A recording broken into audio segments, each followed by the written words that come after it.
अऊज़ु बिल्लाहि मिनश्शैतानिर्रजीम बिस्मिल्लाहिर्रहमानिर्रहीम अस्सलाम वालेकुम। उम्मीद करती हूँ अल्लाह ताला से कि आप लोग बिल्कुल ठीक ठाक होंगे, अपने घरों में खुश और आबाद और ईमान की भरपूर हालत में होंगे। अल्लाह ताला आपको जहाँ भी रखे खुश रखे, इंसानों और शयातीन जिन्नों के शर से महफूज रखे, खैर में बरकत दे और भलाई अता फरमाए। आज हम एक अहम मसले पर बात करेंगे जो कि है दरूद शरीफ और इस्तग़फ़ार को हम इकट्ठा पढ़ सकते हैं या हमारे पास कौन सा जो है प्रायोरिटी में हम दुरूद शरीफ कौन सी रखें कि जो बेस्ट है।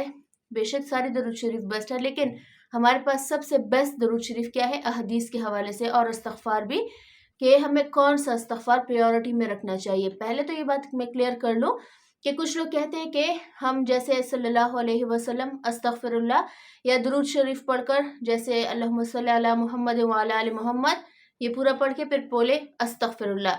एक ये कंडीशन है। दूसरी कंडीशन है कि फॉर एग्जांपल मेरा टारगेट है 100 मरतबा दुरूद शरीफ पढ़ना और 100 मरतबा इस्तग़फ़ार पढ़ना एग्जांपल के तौर पर। तो मैं 100 मरतबा जैसे ही दुरूद शरीफ पढ़ूँ उसके बाद मैं डायरेक्ट कंटिन्यू कर लूँ अस्तग़फ़िरुल्लाह अस्तग़फ़िरुल्लाह अस्तग़फ़िरुल्लाह या कोई और इस्तग़फ़ार भी। तो क्या इन दोनों कंडीशन को पढ़ना जायज़ है? कौन सी कंडीशन बेहतर है? पहले तो अगर हम बात कर ले तो अगर हम यूं पढ़े कि सल्लल्लाहु अलैहि वसल्लम या कोई और दुरूद शरीफ पढ़कर हम बोले अस्तग़फ़िरुल्लाह, ऐसा करना जायज़ है, कर सकते हैं, मगर बेहतर यह है कि आप एक वजीफे को मुकम्मल ख़त्म कर ले उसके बाद दूसरा शुरू कर ले। यानी कि 100 मरतबा अगर आपने इस्तग़फ़ार पढ़ना हो या दुरूद शरीफ पढ़ना हो उसके बाद आप इस्तग़फ़ार पढ़ ले, यूँ कहना सबसे बेहतर है। लेकिन अगर आप पहले कंडीशन पर जाना चाहते हैं लाइक सल्लल्लाहु अलैहि वसल्लम अस्तग़फ़िरुल्लाह, तो ये भी ठीक है, लेकिन ज़्यादा बेहतर वो दूसरा तरीका है। अब अगर हम दूसरे टॉपिक पर बात कर लें, या चले आपको मैं अगर एग्जांपल से समझा दूं कि अगर हम दो काम इकट्ठे कर रहे हैं, ठीक है, या दो पेपर इकट्ठे सॉल्व कर रहे हैं हम, एक मैथ्स का पेपर है एक उर्दू का पेपर है। मैथ्स के पेपर में हम लिख रहे 2 1 ज़ा 2 मेरा नाम मरियम है, 2 1 2 2 ज़ा ये मेरा नाम ये है। तो क्या ये करना ज़्यादा बेहतर है या ये करना बेहतर है कि पहले मैं मैथ्स का कर लूँ काम फिर मैं उर्दू का पेपर सॉल्व कर लूँ? आप खुद इससे अंदाज़ा लगा लें कि बंदा डबल माइंडेड हो जाता है ना। बेहतर ये है कि आप पहले दुरूद शरीफ पढ़ लें उसके बाद इस्तग़फ़ार पे जाए। दूसरा मसला ये था कि कौन सा दुरूद शरीफ हमें पढ़ना चाहिए अपनी लाइफ में ताकि हमारी सारी मुश्किलात सारी परेशानियां ख़त्म हो जाए, और वो कौन सा इस्तग़फ़ार है जो हमें अपनाना चाहिए ताकि हमारे गुनाह जल्द अज जल्द ख़त्म हो जाए या गुनाह के जो असरात हमारी लाइफ पर आते हैं। बेशक आप अगर गुनाह नहीं भी करते ज़ाहिरी बातिनी, आपको पता है कि मैं एक ऐसा इंसान हूँ जो जानबूझ के गुनाह नहीं करता, मगर इंसान ख़तावार है, गलती से गुनाह हो भी जाए या पिछले जो मैंने गुनाह किए थे उनका असर या उनका इम्पैक्ट मेरी लाइफ पे पड़ रहा है, तो कोई ऐसा इस्तग़फ़ार बताए जो हमें पढ़ना चाहिए। दुरूद शरीफ में हदीस के हवाले से साबित है दुरूद इब्राहिमी पढ़ना जो हम नमाज में रेगुलर पढ़ते हैं, जो हमारे नमाज का हिस्सा है। और अल्लाह ताला ने नमाज के में वो आयत है या वो अस्कार डाले हैं जो हमारे लिए सबसे बेस्ट है। लाइक अगर हम सूरह फातिहा की बात कर ले तो वो भी कुरान की पहली सूरत है बहुत, जिसमें अल्लाह ताला की तारीफ से शुरू हुई है, जिसमें सीधे रास्ते का जिक्र है। फिर अगर हम सूरह इखलास की बात कर ले तो वो 1/3 कुरान पाक के बराबर है, जिसको अगर हम एक उसमें आते हैं कि 100 मरतबा, दूसरे में आते हैं कि 1000 मरतबा अगर पढ़ ले तो जन्नत में महल तैयार होगा, जन्नत में आपके लिए घर का ज़ामिन है, ठीक है। अगर हम वैसे ही दुरूद शरीफ को देख ले तो वो सबसे बेस्ट है दुरूद में। वैसे तो अगर हम ओवरऑल बात कर ले तो सारे दुरूद बेस्ट है, लेकिन बेस्ट है, सबसे जो बेस्ट है वो दुरूद शरीफ है। तो अपनी डेली लाइफ में दुरूद शरीफ जो है वो दुरूद इब्राहिमी पढ़ा करे। और इस्तग़फ़ार की अगर हम बात कर ले तो अस्तग़फ़िरुल्लाहल्लज़ी ला इलाहा इल्ला हुवल हय्युल क़य्यूम व अतूबु इलैह, ये सबसे बेस्ट है, आप ये वाला पढ़ा करें, ठीक है।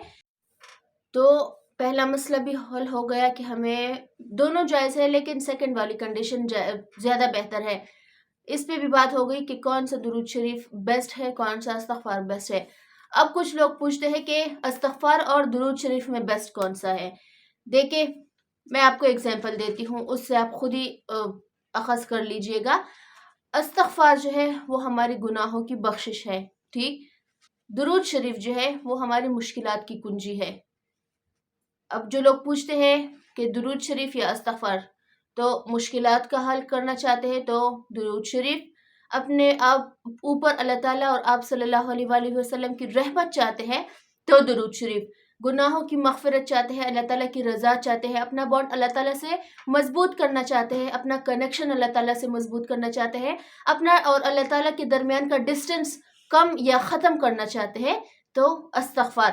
اب ڈیسیشن آپ پر ہے، اٹس اپون یو، آپ ایک طرف جانا چاہے دوسری طرف، یا بیچ میں رہ کر آپ دونوں کے مزے اٹھا سکتے ہیں۔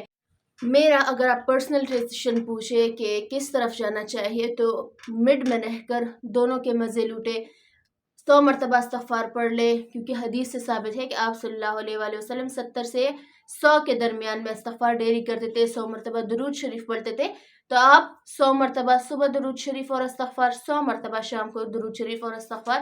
یقین کیجئے آپ کی مشکلات کیسے حل ہوتی ہے آپ کو نہیں پتا، آپ کا رزق کیسے آتا ہے آپ کو نہیں پتا چلے گا، آپ کے رزق میں برکت، مال میں برکت، جان میں برکت، اولاد میں برکت، مشکلات کی کنجی، آزمائشوں سے نجات، ٹف ٹائم کا آنا چلے جانا، آپ کو پتہ بھی نہیں چلے گا کہ کیسا سب ہوا ہے۔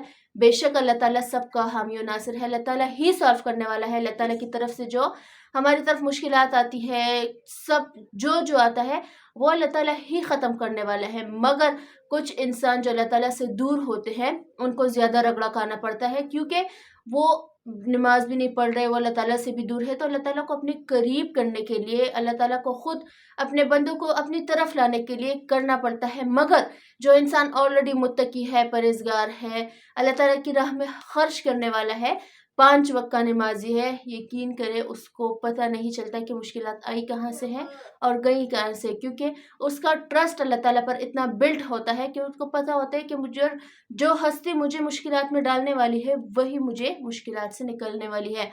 درود شریف اور استغفار کا دامن کبھی اپنے ہاتھ سے چھوٹنے نہ دے۔ اپنا ڈھیر سارا خیال رکھیے گا، مجھے میری فیملی کو دعاؤں میں یاد رکھیے گا، انشاءاللہ کل ملتی ہوں آپ سے۔ اللہ حافظ۔